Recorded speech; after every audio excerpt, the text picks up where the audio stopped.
হবে না। নামাজের জন্য শর্ত হলো ওযু। ওযুতেই 4টি ফরজ আগে শিখো।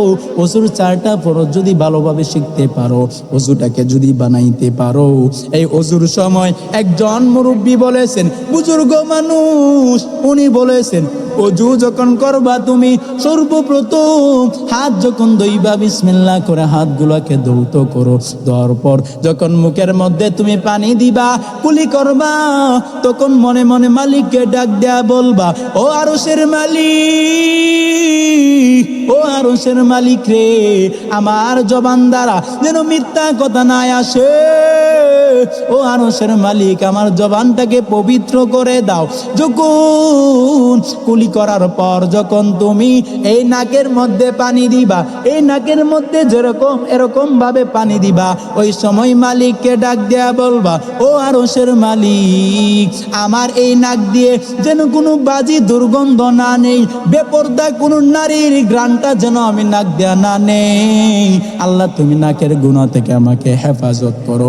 যখন তুমি চেহারাটাকে ধৌত করবা, এই বুজুর্গ এরকম ভাবে লিখেছে কিতাবের মধ্যে পড়লাম, যখন তুমি চেহারাটাকে ধৌত করবা, তখন মালিককে ডাক দেয়া বলবা, ও দয়ার মালিক,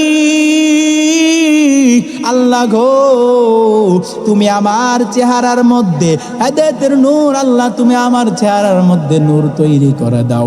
নবীর চেহারার মধ্যে যেরকম নূর ছিল, আমার চেহারার মধ্যেও এরকম ভাবে নূর তৈরি করে দাও। যখন তুমি এই আল্লাহর বান্দার দল গভীর মনোযোগ দিয়া এই দিকে খেয়াল করে শুনো, এইভাবে দোয়া করবা। যখন তুমি 2টা হাতকে ধৌত করবা, যখন ডান হাতটাকে ধৌত করবা, আরশের মালিককে ডাক দেয়া বলবা, ও আল্লাহ, তুমি আমার ডান হাতে আমলনামা দিও।